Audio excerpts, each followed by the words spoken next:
nos deux textes du jour. Marc 12, 41-44, 1 Roi 17, 10-16, parle de deux veuves. La veuve de Sarepta et la veuve de Jérusalem. La veuve de Jérusalem, c'est celle qui a donné 2 pièces comme offrande. À cette époque, en fait, les veuves vivaient dans la plus grande précarité, dans une situation de détresse totale, vivant au jour le jour, et privées de la protection de leur mari ou d'un mari. Elles sont privées de ressources et d'assistance.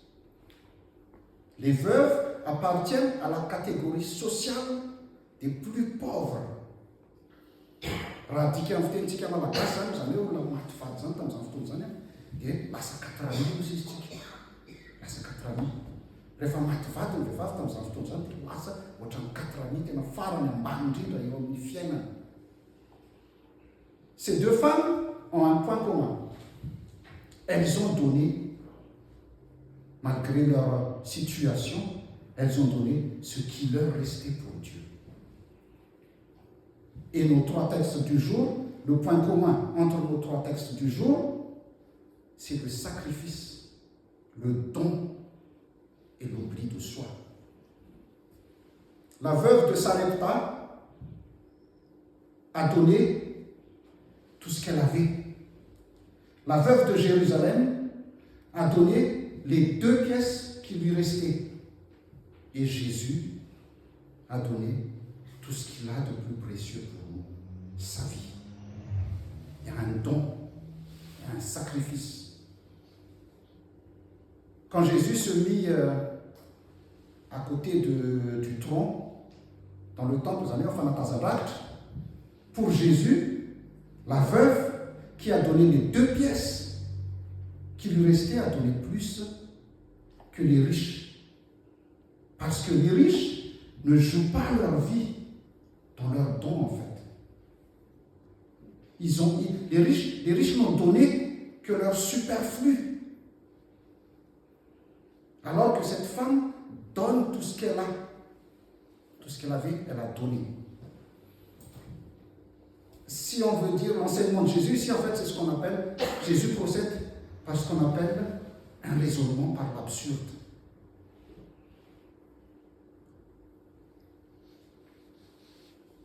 On peut dire que Jésus procède par un raisonnement par l'absurde, parce que pour notre façon de voir actuelle, le geste de cette femme est absurde. Absurde et inutile même. Parce que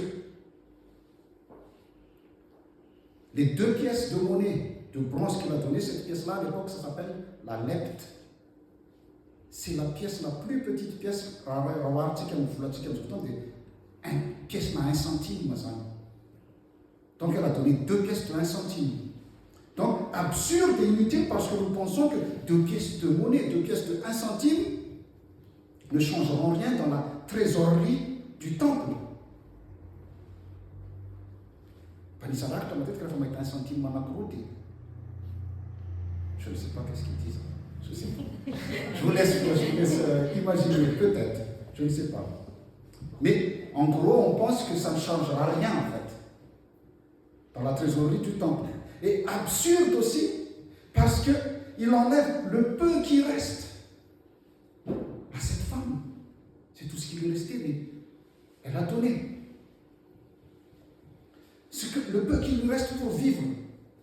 Bien qu'1 centime, on ne peut même pas acheter une baguette avec. Mais bon. Mais ici, ce que Jésus veut dire, en fait, ce n'est pas la somme qui compte. Ce n'est pas la somme qui compte, c'est la place que la femme donne à Dieu.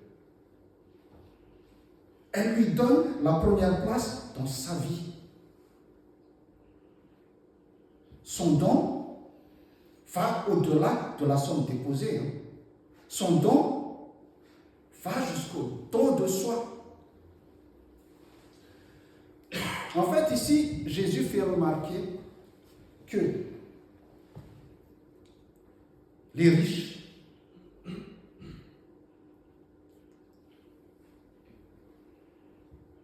en fait, ont donné beaucoup d'argent, hein, mais n'ont pas donné d'eux-mêmes.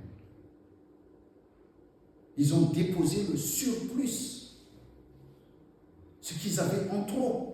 C'était ilaina intsony hein. Rehefa matetika moa tsy voatery hoe vory fa matetika rehefa zavatra tsiraka meo fiangonana na hoe meo amin'izao. En fait, ils ont donné leur surplus. Ce qui ne comptait pas pour eux, si vous voulez. Ce dont ils n'avaient pas besoin. Ce qu'ils ont mis dans le tronc du temple ne leur manque pas. Hein.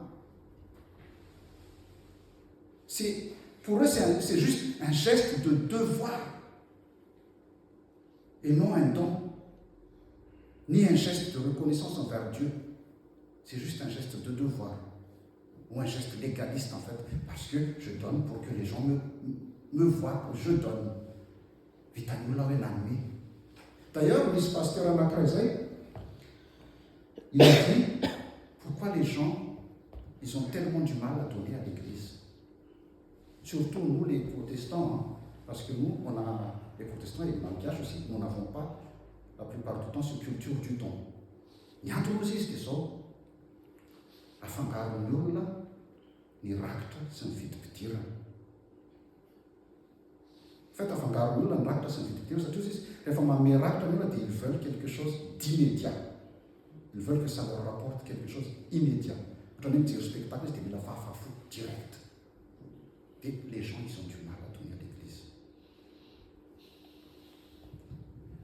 2 Corinthiens 9, 7 dit que chacun donne comme il l'a décidé dans son cœur, sans regret ni contrainte, car Dieu aime celui qui donne avec joie. Aoka ny olona rehetra samy ianao araka izay iny fony avy, tsy amin'ny alahelo na amin'ny faneriterena, fa ny mpanome amin'ny fifaliana no tian'Andriamanitra. Zay mahatonga le hoe heverina fa vidim-pidirana le izy. Satria les pharisiens ici, quand ils donnent, ils ont déjà ce qu'ils veulent. Hein. C'est que les gens voient. Et c'est pour leur ego en fait. Ils donnent parce que quand les gens les voient, ça flatte leur ego. Dans le texte de Marc, que nous avons lu tout à l'heure, les riches ont accompli leur devoir d'offrande au temple, mais leur acte est resté purement rituel. Purement rituel, factice, voire même artificiel si vous voulez. Alors que la pauvre veuve a mis tout ce qu'elle avait. Elle a mis tout ce qu'elle avait. Son argent, ses besoins, son nécessaire, sa vie. Elle est même allée jusqu'à mettre son avenir, hein, puisque ces 2 pièces étaient tout ce qui lui restait pour vivre. Il y a un vrai sacrifice dedans en fait. C'est un vrai sacrifice qu'elle a fait. Il en est de même aussi pour la veuve de Sarepta. Hein. Là, on ne parle pas d'argent, on parle de coupe, d'huile et de farine. Elle n'avait plus rien. Il lui reste juste presque une journée de farine et d'huile. Mais quand le prophète lui a demandé, le prophète de Dieu, elle a tout donné.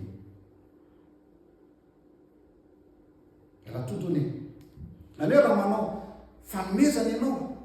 Pas forcément à l'église, on a une association, tout. Famille, on a des maths, on a des tahaka ny sacrifice ianao en fait. Raha tsy mbola tsapanao fa tena niteraka sacrifice ho anao, na teo amin'ny toe-bolanao ohatra, na teo amin'ny fanananao, na teo amin'ny fotoananao le izy, ça peut être aussi de notre temps, hein? Pas forcément de l'argent. Raha tsy mbola tsapanao fa nisy sacrifice tamin'izay zavatra ilay izy, dia mbola tsy izay tena nanananao no nomenao azy fa ambonambony fotsiny. Tu n'as donné que ton superflu. Il me reste 10 minutes, allez, je le donne à l'église. Je le donne à l'église, je le donne à l'association. C'est l'inverse qu'il faut faire. Ohatran'ireto fariseho sy mpanorata-dalàna reto zany. forcément de l'argent, je dis. Parce que ça, c'est le mais on va mieux t'avoir, nous, c'est pasteur, on va mieux t'avoir. Je ne dis pas ça. Pas forcément de l'argent, mais de ton temps aussi. De ton attention. Jésus n'a pas donné de l'argent. Hein. Il a donné plus. Il a donné sa vie pour nous. Hein. Hébreux 9, 28 dit, le Christ a aussi été offert en sacrifice une seule fois pour enlever les péchés d'une multitude de personnes. Il a donné sa vie. C'est-à-dire, quand on fait un sacrifice pour le pardon des péchés, une fois tous les ans, c'est ce qu'on appelle le jour de Yom Kippour, ou la c'est une seule fois par an que le grand prêtre peut entrer dans le Saint des Saints, dans le temple, pour demander le pardon des Manosourma Rama Bibizi. Alors ici, Jésus a donné son sang. Et il s'attend à une Dieu dans un temps il s'attend à Manosourma Fanetika Kosa, Jésus Christ, il demande Yanis Manosourma Tena, Ampi, ou Famjina Ticararet, quand on parle de. Parce qu'on a parlé d'argent, je vais le dire aussi. Certains pasteurs disent, et moi je suis tout à fait d'accord avec eux, qu'il faut bannir le mot adidi ou voadi dans le cadre de l'Église. Il faut le remplacer par le mot don. Parce que derrière le mot adidi, il y a un côté obligatoire. Ce n'est pas un don, c'est une obligation. Rehefa manome atao am-piangonana, aza eritreretina mihitsy hoe adidy le izy. Eritreretra hoe fanomezana ty nandray aho dia manome. J'ai reçu quelque chose, je donne. C'est un don que je donne. Peut-être pas beaucoup, peut-être pas forcément de l'argent aussi, mais peut-être autre chose. Mais je donne parce que j'ai reçu. C'est un don. Le don est absurde aussi. Hein. Le don est absurde s'il n'est fait que par devoir. Par vos devoirs, ça devient absurde, sincèrement. Ce n'est plus un don. On ne donne pas son superflu à Dieu. Le don de la veuve, ici, en fait, si vous voulez, le don de la veuve est une allégorie de la mort de Jésus. Les deux ont donné tout ce qu'ils avaient. Les trois, même plus la veuve de Sarepta. Les trois ont donné tout ce qu'ils avaient. Comme les deux veuves, Jésus n'a pas donné son surplus. Hein. C'est toute sa vie qu'il a donné. C'est toute sa vie qu'il a donné. Nous pensons peut-être que notre offrande, notre don ne changeront rien, peut-être. Hein. Ne changeront peut-être pas ni la vie de l'Église, ni ses finances. Et pourtant, tout cela est important. C'est important. Na dia mihevitra ary kely dia kely iny manova zavatra betsaka iny ao anaty ain'Andriamanitra. Ain'Andriamanitra mampitombo an'iny.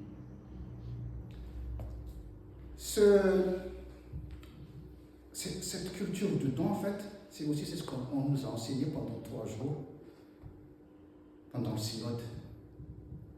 Pendant le synode, et ça m'a frappé ce qu'il a dit, un responsable, Flouanta FPMA, un responsable d'une église FPMA, a témoigné publiquement que quand il a soumis à son église, qui n'est pas très grande, le projet d'avoir un pasteur Mathian, toute l'église a rigolé.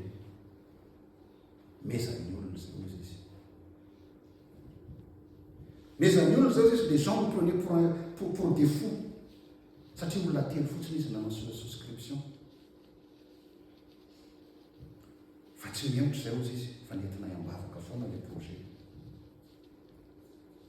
Et les gens ont fini par suivre leur exemple. Et cette église faisait partie des 6 lors de cette année qui ont procédé dans l'Oustanzantais en Ovanamatian.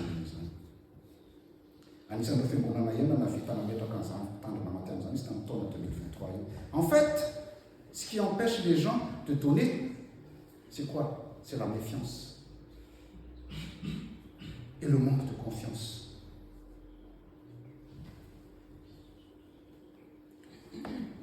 Méfiance et manque de confiance en l'autre d'abord, et manque de confiance en nous-mêmes aussi. La fandraisantsika amin'Andriamanitra mihitsy anie misy olana. Satria sady tsy ampy finoana no tsy manana natao hoe culture de don. Ary na manome aza dia tsy manome amin'ny fo, fa par conformisme fotsiny nanomezan'ny olona matetika. Manome satria nanome ihany, manome fa mamena sao ditany hoe io fa tsy nanao rakitra ihany. Zay ilay atao hoe mamitaka an'Andriamanitra ny olona manao an'izany. Rehefa tsy manana, aza manao. Jesosy mahita. Jesosy mahalala, tsy mahita ny fiainanao. Fa raha manana kosa ianao, dia ozy mioabolana toko fa 3:7 Proverbe 3:27 dit aza mamina ny soa amin'izay tokony omena azy raha azo ny tananao atao ihany. Ne refuse pas un bienfait à ceux qui y ont droit quand tu as le pouvoir de le demander. Proverbe 3:27. Frères et sœurs, dans tout ce qui est don, il y a quelque chose de déraisonnable. Et il y a aussi quelque chose de déraisonnable dans l'attitude des deux femmes, des deux veuves ici. La veuve de Sarepta a donné son dernier pain, et la veuve de Jérusalem a donné ses 2 dernières pièces. Mais ceux qui donnent à Dieu la première place, pas l'argent, la première place dans leur vie ne manquent jamais du nécessaire. Rehefa Andriamanitra nataonao lohalahara ny fiainanao, tu ne manqueras de rien. Dans 1 Roi 17:16, quand Élie exige de la veuve qu'elle lui apporte du pain et de l'eau, il exige qu'elle lui apporte du pain et de l'eau, mais celle-ci n'a plus rien en fait. Elle n'avait plus rien, la dame. Il lui restait juste un peu de farine et un peu d'huile, mais elle a donné le pain fait avec ce qui lui restait à Élie. Elle l'a partagé avec Élie. Elle sert Élie avant même son fils, parce que Élie, le prophète, lui a promis que sa farine ne s'épuiserait pas. Elle lui fait confiance. Elle a fait confiance à Dieu. Elle avait confiance quand Élie lui a dit « Ne crains pas, la farine ne manquera pas dans la jarre, l'huile ne manquera pas dans le pot, jusqu'au jour où le Seigneur fera tomber la pluie sur la terre. » 1 Roi 17, 13, 14. À titre que c'est un peu laquelle, je pense que parmi vous, il y en a plein qui ont fait pareil. Il y a des familles qui ont fait beauté. C'était bizarre.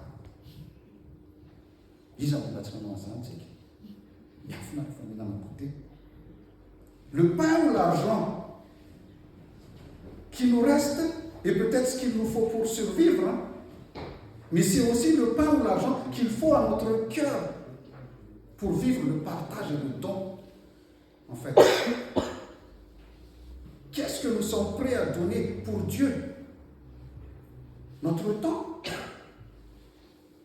notre personne, notre argent, notre talent aussi. Qu'est-ce que nous sommes prêts à donner pour Dieu? Pour illustrer tout cela, je vais m'arrêter parce que je commence à parler beaucoup. Pour terminer, je vais illustrer tout cela par l'histoire en fait. L'histoire d'un homme riche. Un homme riche et avare. Un homme riche et avare se sentait malheureux en fait. Il se sentait malheureux. Et il est allé voir un prêtre ou un homme d'église, si vous voulez, dans l'espoir de retrouver la joie.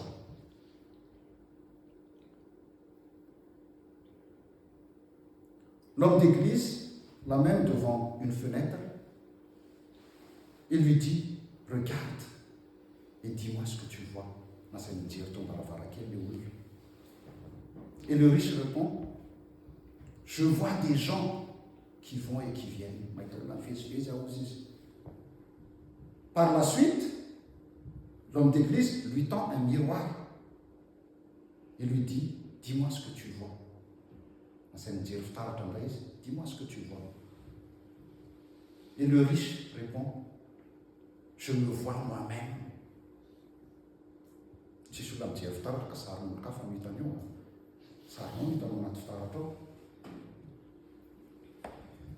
et l'homme de l'église lui dit, donc tu ne vois plus les autres, tu vois que toi-même. C'est pour cela que tu n'es pas heureux, il a dit.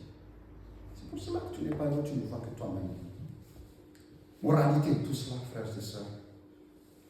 Le miroir et la fenêtre sont faits avec la même matière première, hein, le verre. Le miroir est recouvert d'argent par derrière. Recouvert d'argent par derrière. Et quand tu es recouvert d'argent par derrière, tu n'y vois plus que toi-même en fait. Tandis que la fenêtre est transparente, tu vois les autres à travers. Pauvre, tu voyais les autres et tu en avais compassion. Couvert d'argent, tu ne vois plus que toi-même. Et tu ne donnes rien. Auquel des deux verres te compares-tu? Quel des deux verres nous nous comparons-nous? Chacun fera son propre examen de conscience. Que la grâce de notre Seigneur Jésus-Christ, l'amour de Dieu le Père et la communion du Saint-Esprit soient avec vous tous. Amen.